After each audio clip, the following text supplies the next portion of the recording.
Here we go! Get that last no-scope kill and hit pause. It's time for Neutral Gamers, the video game podcast where the Konami code is alive and well, the console wars don't exist, rings are just as valuable as coins, pots are not safe from swords, giant robots kick ass, and fireballs are a perfectly acceptable weapon in a fist fight. Well, guess what? That's right, Neutral Gamers is back. This is Slayton talking to you guys. I'm joined today by Henzar. Say hey, Henzar. Hi, Henzar. And he gets mad at me because he wants to do this every week, but, you know, being in charge of Fanboy TV, I get pulled in 500 directions, and sometimes Wednesdays just doesn't cut it for me. I wouldn't say I was mad. You can't be putting emotions in my head like that. You can't just be telling people that I'm an angry person. I saw you giving me angry looks last week in the studio. That's why you didn't talk to me. I smiled and said hi. We were busy people. So what's going to be happening is I'll be handing the keys to this kingdom over to Henzar to run. And joining us tonight is a super special guest who hopefully will become Henzar's co-pilot in this whole endeavor as I drop in and out from time to time. It's interesting. He found us on YouTube, and he's doing a great video game culture type of show, and he's actually really good at it. Like, I've watched some of his videos, and he's not the angry reviewer. He's not your typical YouTube personality. He's honest like us. He is just like us. He's a real geek doing this because he's passionate about it, and he's super happy. So introduce yourselves to everybody, Mike. Lubba wubba dub dub! Hey, how's it going? Hey, how y'all doing? Mike Maverick, Ace Gamer. While I play, I ace it. Yeah, if I could send my fans over here to your channel, they probably know who I am. Yeah. If anyone who is new to me, actually, I'm just gonna say this right now that I am not a terrible person. Trust me. I'm doing a Donald Trump smile, but yeah, Donald who? Okay. Yeah, okay. We're not going to go there just yet, but yeah, he's on the video camera. I watched that. It was pretty funny. So I love what you do. I was telling everyone that, you know, I think this is going to be a great fit with you and Cynic, and every now and then I'll drop in a pocket drop in. You guys can have guests and fun things. But so this is the way Neutral Gamers works. For any of you who this is your first time, we're going to talk about some news stories. Then we're going to review a game that we're playing, be it new or old, and then we have a topic to talk about. So today we'll be kicking off with talking about Nintendo and Xbox for our news, and our review is going to be Dead Island Definitive Edition because I have Xbox Games Pass and I forgot how freaking awesome this game was. Like, it was badass. And then we're going to get into the free-to-play game mode model. Is it good or bad for the gaming industry? I have hotkeys to play, but I didn't have the ooh one ready, so that's why I didn't play. So our first news story, I'm going to let Cynic, and I did it again. I'm going to let Henzar get this out of his system about Injustice. So I will give you 5 minutes, Henzar. Injustice Geek Out. Go. All right, Injustice Geek Out. Okay, so I streamed for a good 4 hours the other night. The new Sub-Zero character for Injustice. He's a brand new download, came out just yesterday.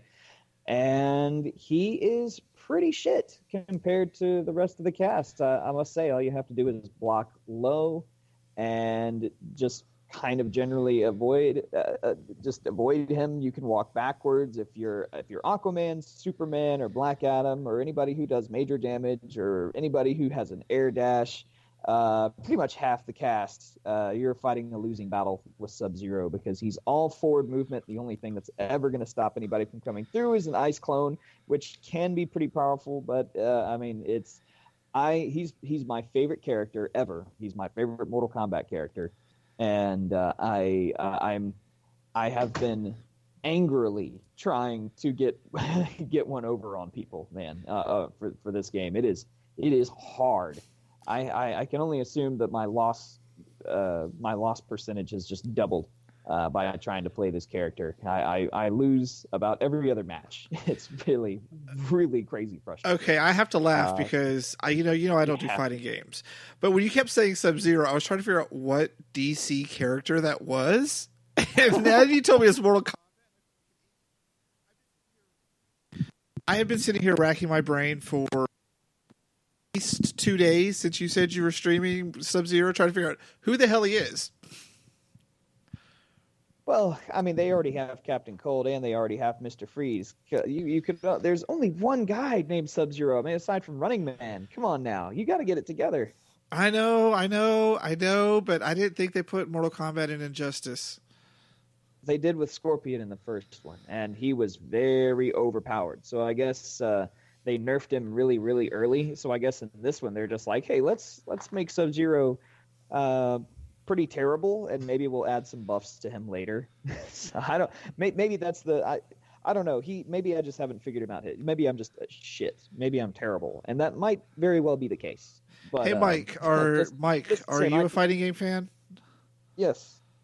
Actually, yeah, I do. I do have. I don't have Injustice 2, but I mostly have Ultimate Marvel vs. Capcom 3, Dead or Alive 5, King of Fighters 14, and Street Fighter 5, and also Skullgirls.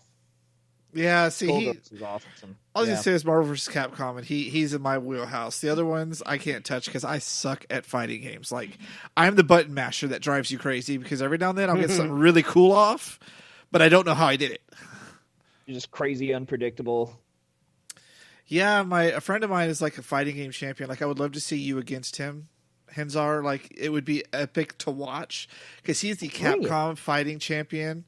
Like, you give him Street Fighter or Dark, any of those games, man, he just is good. Well, one time I was so mad. I was just stomping buttons, and I pulled off, like, Zangief's ultimate move, and I won. And he was so mad at me. He's like, how the fuck did you do that? I was like, I was just pushing buttons. He took that controller and did not let me play with him again. Well, that's not how champions play.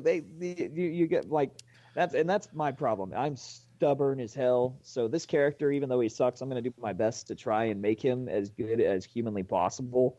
And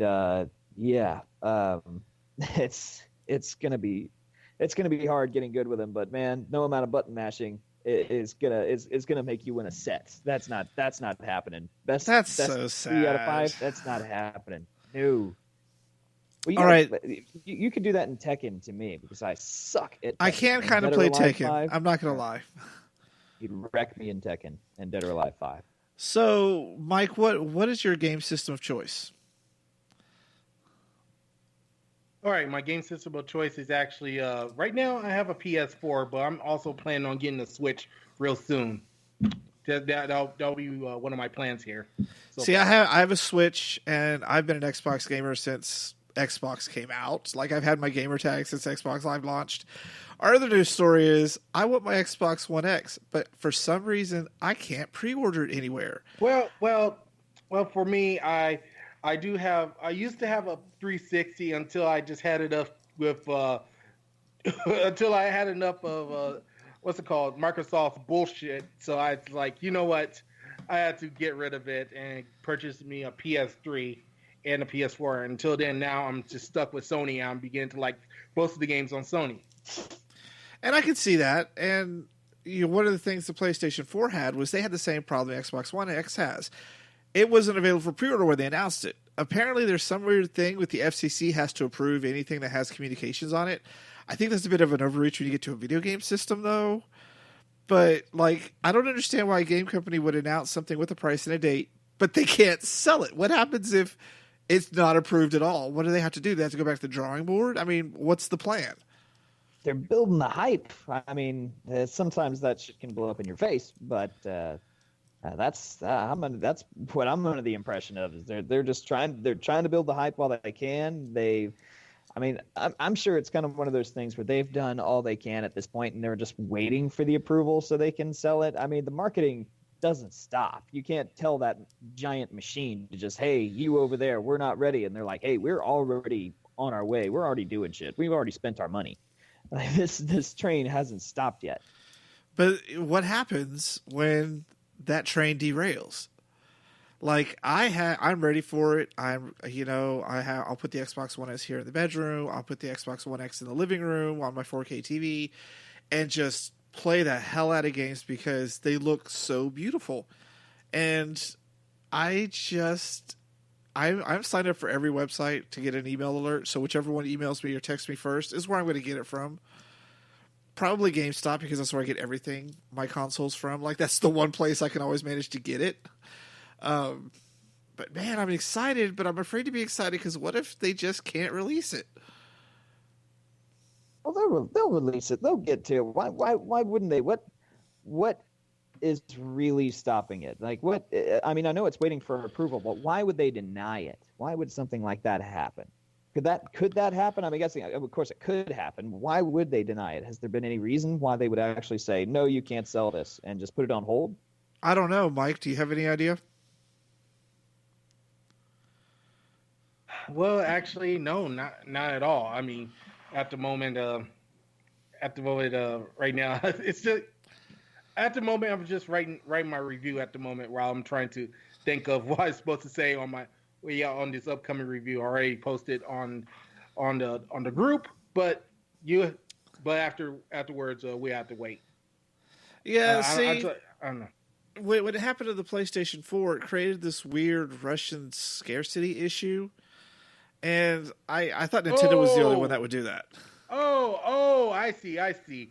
Yeah, that's the reason why I don't get it. I don't get it on launch dates. I have to wait until all the bugs are fixed before purchasing the game. That's I'm an early adopter. Like I never had the Ring of Death. I've never had issues with my Xboxes. I've always been perfectly fine. So I always feel bad when people are like, oh, look at Red Ring of Death. Well, what are you doing to it? Like, seriously. I had launch systems. I had my day one Xbox with the little symbols on it and everything. I had all that stuff. No problems whatsoever. You're one of the lucky ones. You can't say that other people hadn't taken care of a system that had a 70% fail rate. That's just fucked up. Mine got a red ring, and I'll tell you what I used to do to it. It would sit there, and every so often I would dust it off. I'd make sure it was clean, and that's about it.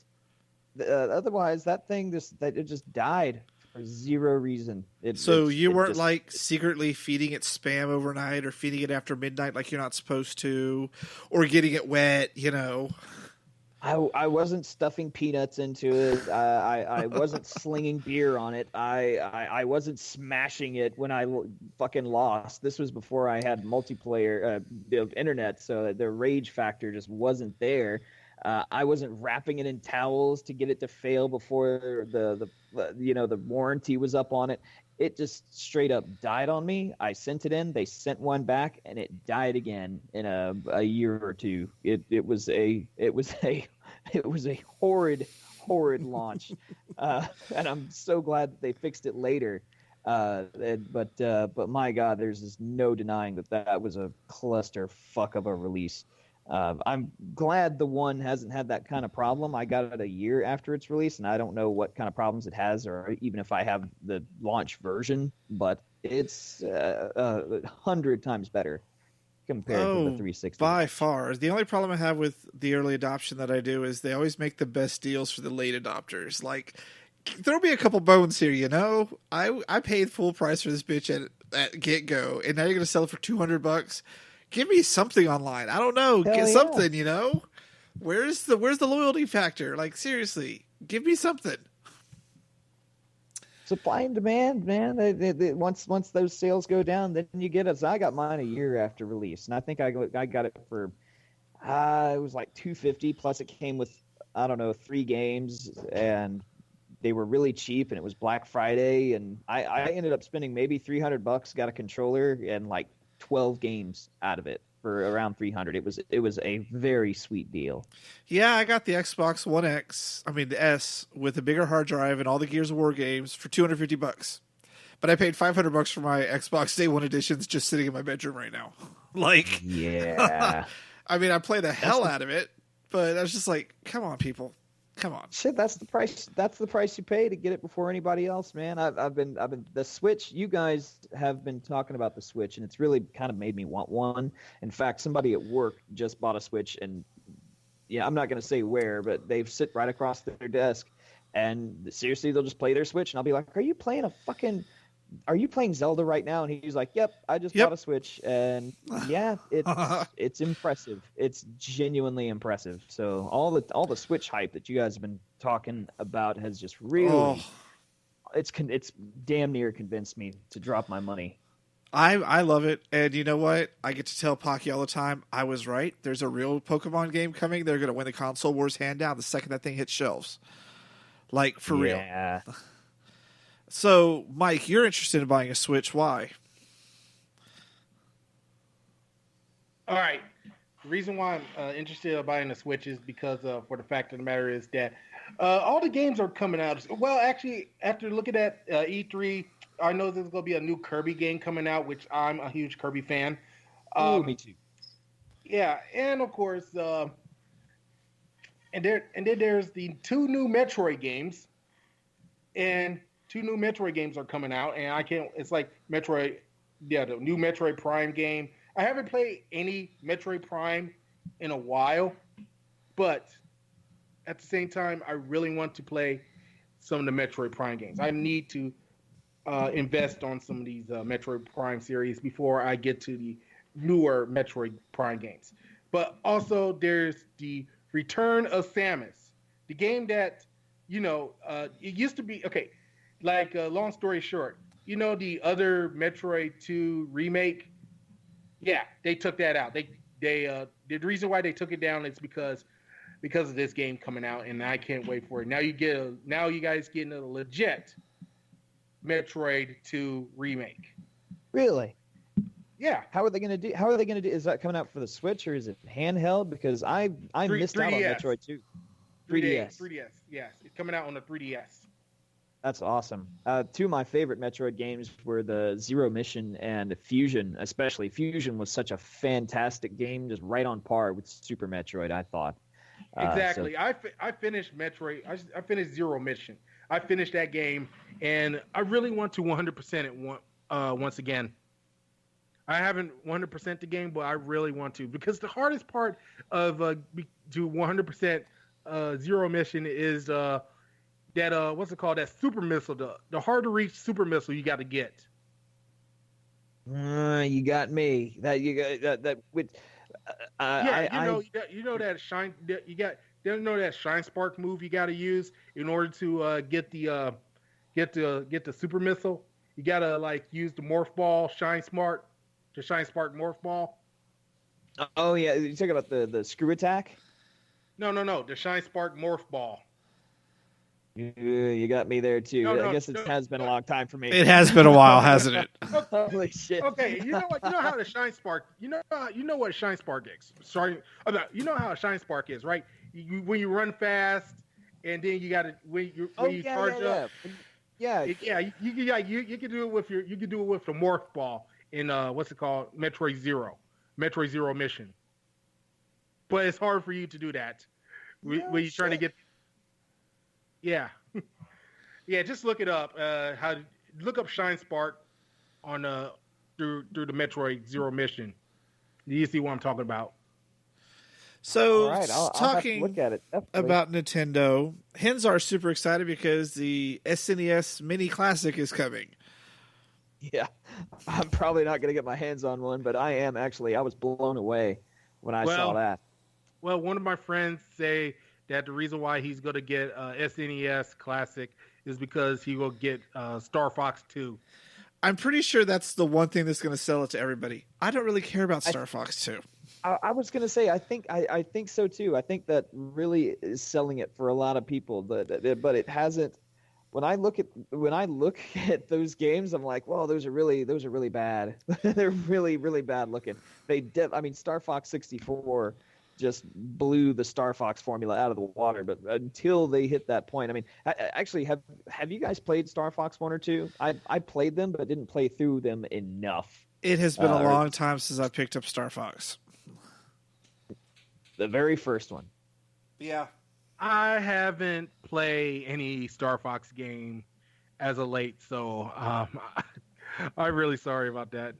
It's just funny. Everyone's excited about Star Fox 2, but most people don't remember Star Fox 1 or how crappy it looked or played. They have these fond memories of things, and I think that's what's fueling this whole retro console bit, but I don't understand why they don't just expand their virtual console out to the actual consoles Whoa, and the game handhelds. Whoa, don't diss the Star Fox, buddy. You know that's what I'm going to be getting. Like we're like, God, remember the Game Pro magazine commercial? No, the Game Pro magazine show. He's talking about, don't diss the Game Boy, buddy. yeah, I remember all those things. And we're sitting here going, yeah, everyone, ooh, Star Fox 2, but no one remembers even playing the first one. I mean, they'll remember 64 version, but like for real people, come on now. See, that's the one I love. The 64 one was the one that shot it into the stratosphere for me. I actually had a friend who had Star Fox, and I played it over at his house one time, and I think we got through 1 or 2 missions, and then we were done. I was like, well, Super Mario looks way, way better, so let's play that instead. Star Fox is okay, but you know what? Star Fox 64 does push the envelope. But you know what? There is the black sheep of Star Fox. Star Fox Adventure, ladies and gentlemen. You know what? I don't care what the naysayers say about Star Fox Adventure. It's a good game. I played it. I haven't finished it, but you know what? I want to finish that game one of these days. I ain't got a chance to finish that yet. So you don't go through games 100%? Mario 2 series. What's that? So you don't go through and finish your games? Like you'll just play halfway and like stop or something? Well, the thing is, I rented it one time for Star Fox Adventure, or back then. I rented that, and then after it's time for me to take it back, I want to rent it again so I could finish it, but some jackass fucked the game up. So you know what? Oh, back in the days, you had to go to the video store for that stuff. Yeah. That's one thing that kind of pissed me off. When you trying to rent video games at your local video store, and then I was like, I want to go back and finish that game. And then then ask for it. It's like, hey, you know what happened to that game? I was like, I'm sorry, it was messed up. So you know what? I was like, yeah. Yeah, you know what? Speaking of renting games, I actually saw a GameFly commercial the other day on like Disney Channel. I was like, that's still around? Yeah. He's still pretty popular. Dude. It plays on Cartoon Network while I'm watching Mighty Magic Swords. I had GameFly on the 360 for a while, but there was just, I'm a social gamer, so I end up buying most of my multiplayer games, and I don't really go to single player games, so I was just like, nothing really appeals to me, so I stopped doing it. That's how I look at renting games now. You like to commit to things, I guess. Is that what you're trying to say? Well, I mean, you have seen my games library. It's all multiplayer online games just to play with people. Like that's what I do. True. Unlike Jeffrey, who only plays MMOs and doesn't understand how to use an Xbox. Yeah, well, and those are the one things that I avoid because of the whole grinding. I think we went over that a little while back. Just too much grinding for me. I don't have to rehash that. But I mean, I'm a social gamer too. I just don't. I can't grind. Don't make me. It'll make me cry. So we have 2 reviews for you guys this week. I have one, and Mike has one that he created. So I'm going to start off with mine because, I talked about the Xbox Games Pass, and it's in its 2nd month, and I still absolutely love it. I've got a whole bunch of games off it that I've never played before, and they had Dead Island Definitive Edition, and this is a game I did rent through GameFly, so I didn't get to finish it because, I just had it for a while. GameFly game. No, you don't. Yeah, I return it because I'm like, oh, see, there's a game coming out. I want to be at the top of the list to get it. So yeah, so I got it, and holy shit, I forgot how amazing that game was. Like, it is so much fun. It's open world zombie game. Genuinely creepy and fun as hell. Yeah, like, I cannot believe that we haven't gotten more of these games. Like, it's been a while. We could probably get a new Dead Island, but I guess they've moved on because really this game is near perfection to me. Like, holy Dead crap. Island 2 has been in production for a long time, man, and they really should push through with it because that game, the series is just way too good. They cannot let it die. No, they can't. And like, I didn't even know that you went out of the resort like that. I didn't get to that point because there's so much I was doing in the resort the first time. And then when I realized this isn't the whole map, like what? I was totally blew my mind. I thought so too. As soon as you went into the city, I was blown away. I was like, wow. And it got so much creepier. I'm like, take me back to the pretty island where at least everything looks nice. This fucking place is just too scary. And it has drop in, drop out gameplay. Like there's a guy that he and I've been hooking up to play. But me, the completionist, I like to explore things, which the only game I didn't do that in was Alan Wake because there's no fucking way I'm walking out in the shadows. But I can be the completionist here and go find things and discover side missions and like all the little clues you find. Like I've got all that stuff because I'm so excited, and like I will spend my entire Saturday playing that game. I'm like, yes, let's do this. I'm the blunt weapons guy, but I'm not playing with blunt weapons. I'm playing with sharp-edged weapons, but I'm still rocking it. You just gotta find them. You just gotta get there. Speaking of completionists and finding, like, the completionist stuff is useful, which is a beautiful thing about that game. Is I find a lot of, you've got your Assassin's Creed, and they'll have a bunch of useless things that you can, I guess, get achievements for. But Dead Island is like, if you search around, you can find that pistol that sets everything on fire within a 20-meter radius and explode the head of anything it shoots. It has useful, relevant stuff. I'm running around with a shock sickle, a shock knife, a flaming nailed baseball bat. I just got stuff that's just fun. So I'm excited about that. And I love the fact that it's there. Games Pass has let people experience games that they may have forgotten. So Dead Island, you're re-downloading it so we can go run around and play. Oh, I'm downloading it right now. I'm downloading that and Riptide because I know we're going to get into it, man. Oh, I'm going to get into it because when we sit down and start this one, like this, maybe we should start our co-op game streaming with Dead Island. Like instead of Halo, let's start with Dead Island, then go to Halo, then go to Gears. Let's save Halo for when Halo 6 gets announced or released, and then that'll be a smart time. But Dead Island, I'm totally down for Dead Island because I don't see any time where Dead Island 2 is coming around. I'm totally down for some Dead Island. For those who are listening, I want to play and stream with people, and the Mixer on the Xbox I can co-op stream, so Henzar and I can both be on the same stream, and then Jasmine come and join us when it's 3 players. Oh my god, we're going to have so much fun, just regular game times, us trash talking and bullshitting the whole time, having a good time, because I get knocked down by zombies nonstop. If you guys have the chance, if you have like a PS4, we could all play some Paladins. I have PS4. I'd be down for sure. So yeah, this isn't the first time I've been hearing about Paladins. Tell me about it because I don't know what it is. Okay, it's like Overwatch, but the free version of it. Pay to win. It's a pay to win Overwatch. Okay. Speaking of pay to win, it's also the same. It's from the same company that brought you Smite. Okay, I liked Smite. I didn't play much of it, but I liked it when I did play it. I was also a big fan of like Warframe, but that's much less competitive and not really the same kind of game at all.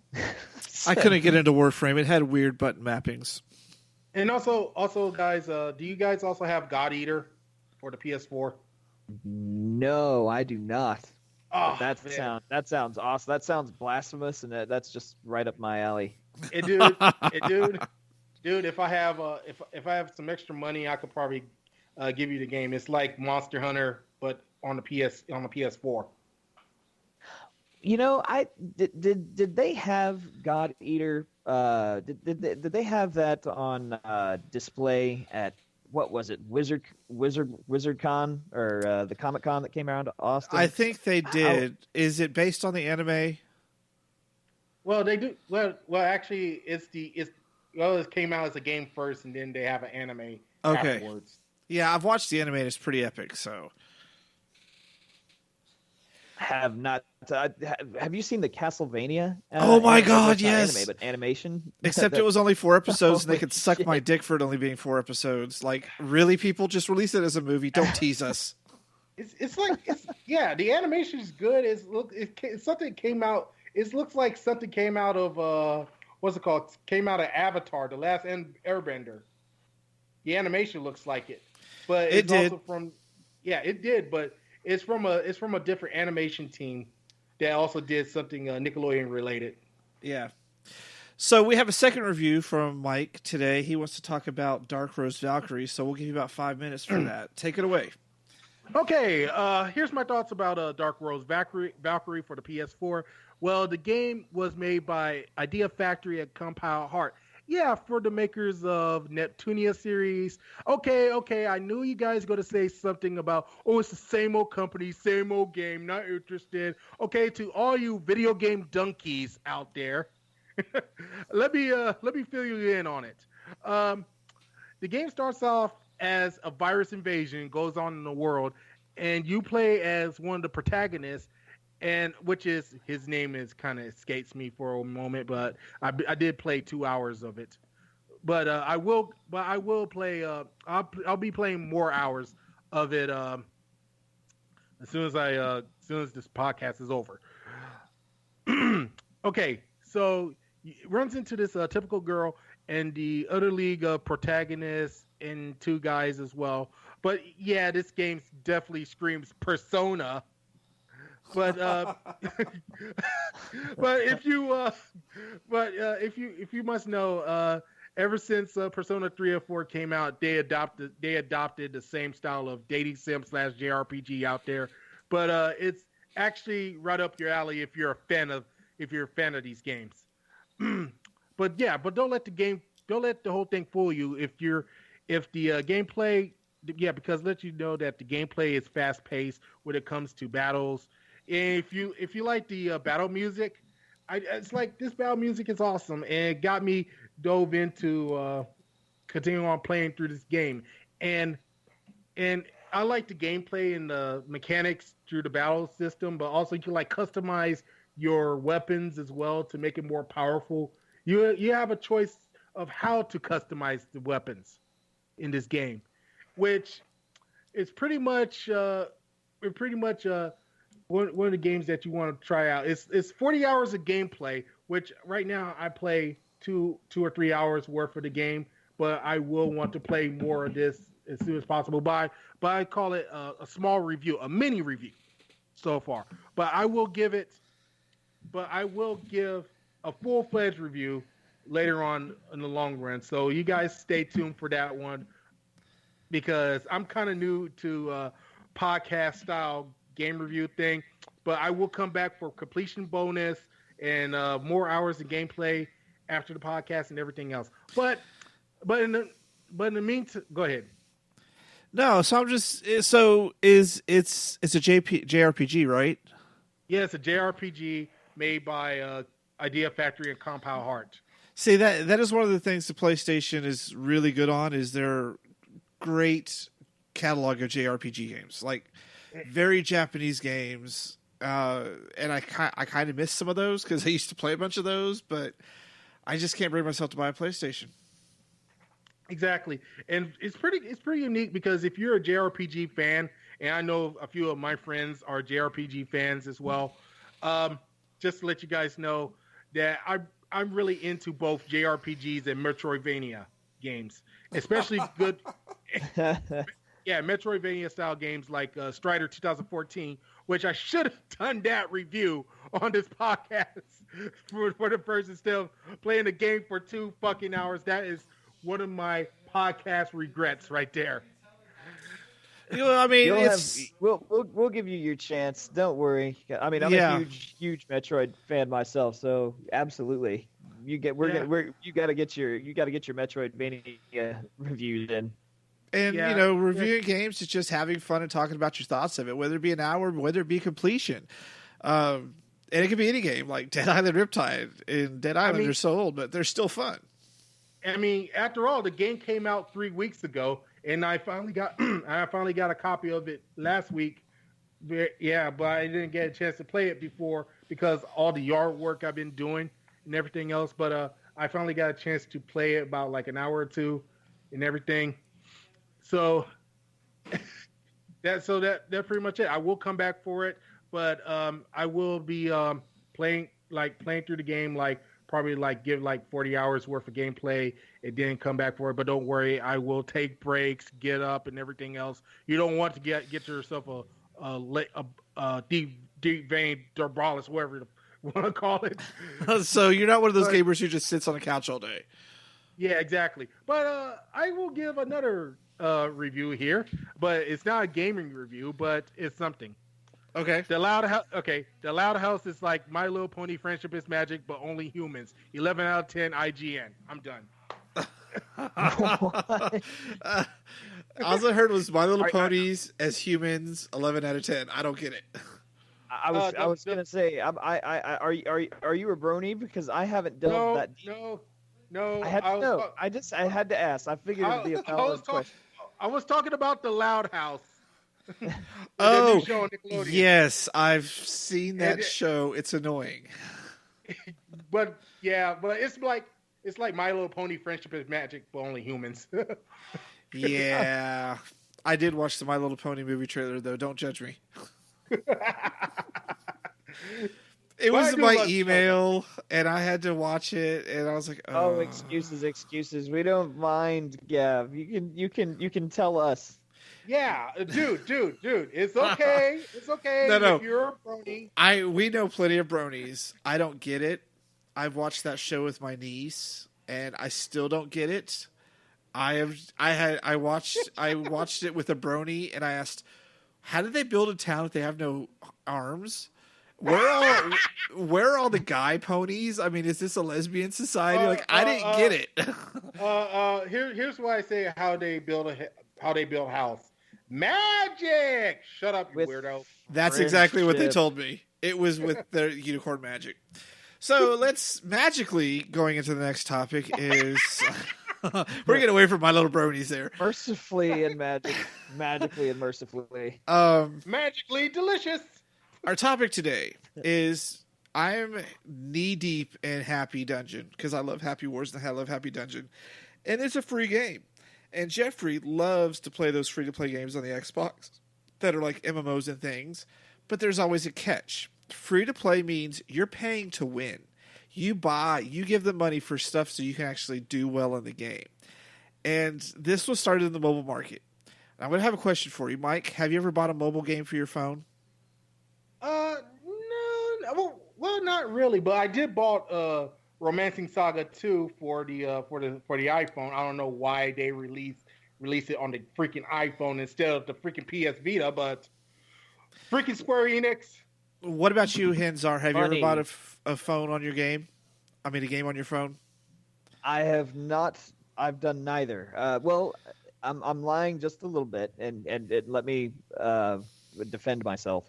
I purchased like a $5 pack for Marvel Contest of Champions, and that was my experiment into the free to play paying for shit. I regretted it immediately as soon as I spent my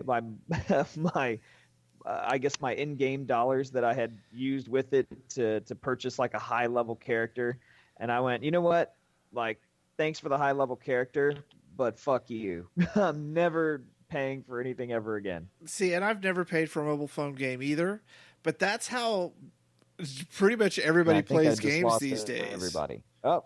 No, you're right here. And so it's weird because the mobile gaming market is now starting to really get into the console gaming market. And you see people releasing these free-to-play games that are a pay-to-win model. They're even doing it in like Call of Duty and things where you can pay to win in multiplayer. And so my question is do you think this is a good thing or is this a bad thing? Let's start with Mike. Well, I say it's a double-edged sword if you ask me. Like, for instance, earlier on today, I downloaded Paladins to see what it is, and it's actually a fun game, but it's actually a fun game if you get used to it. It's like all you gotta do is level up and everything else. But if you want to get more good characters, there are some good characters I want to try out, but you have to pay for it to get it. Like, for instance, you got to pay it's like you got to pay like $15 in order to get like a half of roster of characters. into your into your um, group. See, I can kind of understand that because it does take money to develop these games. But why not just release it for a price and give you everything at once? Exactly. What about you, Henzar? Well, I think. You I got think real loud right there. Ear rape. My bad. Well, I think that is that better. I'm guessing it's better. Yes, that's better. Our ears are not bleeding. Good. Everyone blanked out on me for a second there, so I had to do some experimentation. I'm like, is that them or me? It might be me. It's better. It's better, dude. It was me. It was me. So free to play. What do I think about it? I think that the absolutely free model. I mean, developers have to make their money somehow. If the game is serviceable and it's free and you can have some fun with it, that's fine. If you spend a couple bucks on it, that's fine. I think that's okay. If it's competitive and it's free to play, that bugs me a little bit. I would hope that players with skill can differentiate themselves between people who can just pay to win. I would hope there would be rewards for skill as opposed to just spending money. But what really bugs me is when it's competitive and you already paid $60 for the game.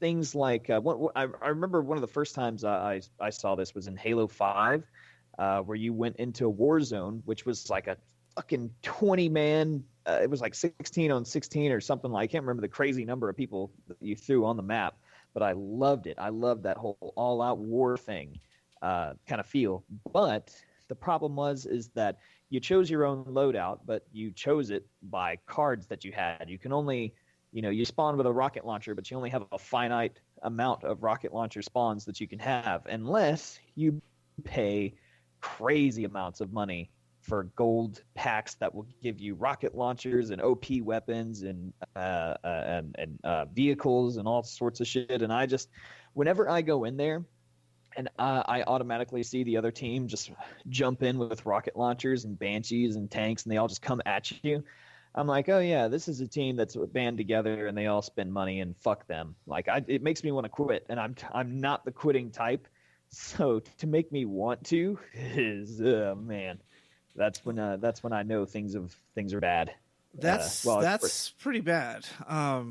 Like I know that you're right. A bunch of the AAA games are now offering pay to win boosts for the multiplayer, and I don't know how it got so out of hand. Like, I can kind of understand on things like Paladins or Happy Wars, where it's completely optional. But for it to be something that, well, I mean, even those that are optional, the only way you get anything good is to pay for it. And I kind of see the trade-off is you're buying more stuff, maybe, so the developer has more money than you're just plunking down whoever knows what you get at the beginning, because like I pre-order games for Amazon, I get 20% off, so they're always under $50. Who knows how much they're actually making off of that, or the after games market at GameStop. So maybe the free-to-play games with these models are helping them stay funded to do these things.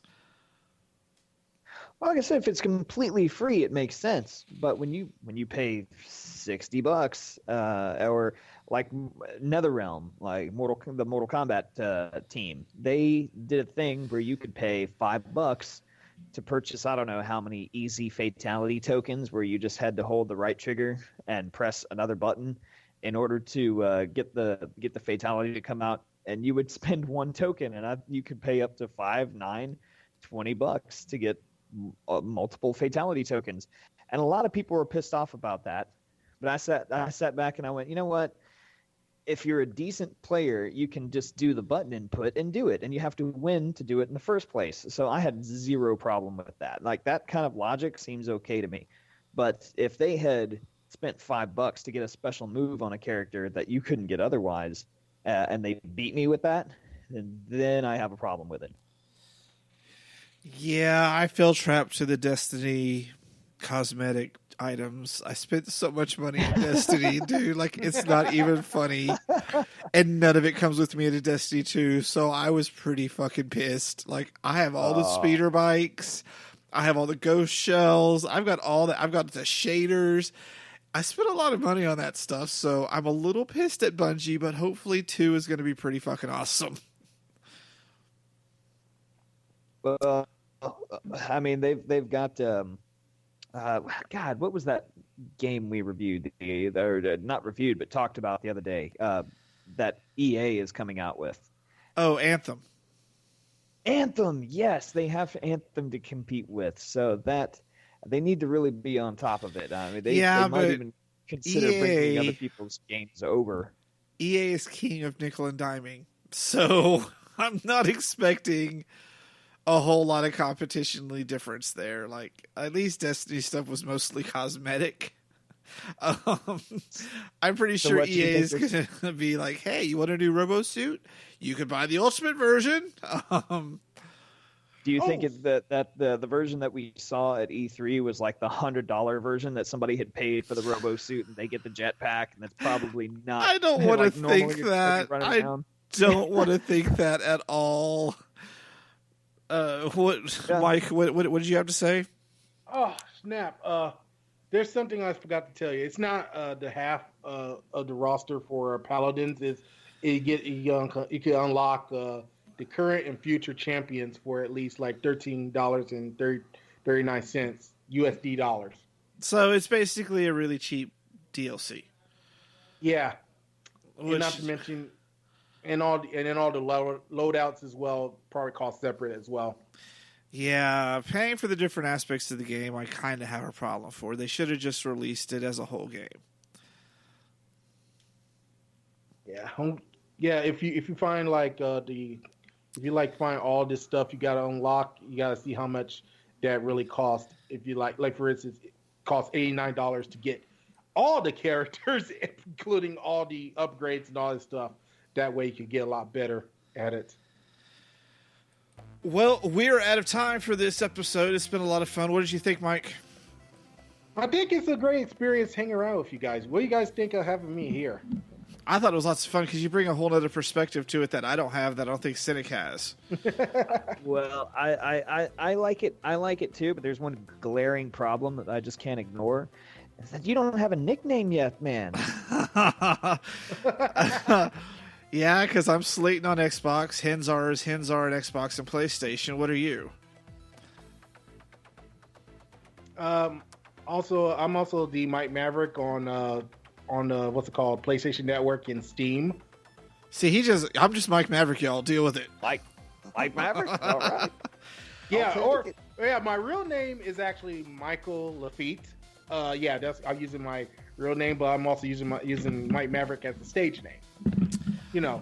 All right, so that's it for this week. Yeah. We'll be back whenever I get Henzar set up to kind of take over the show, and we'll see what happens then. But you guys keep playing games and have lots of fun. Say bye, everybody. Bye, everybody. Bye, everybody. Hey, I feel right at home. Yeah, man, that was fun.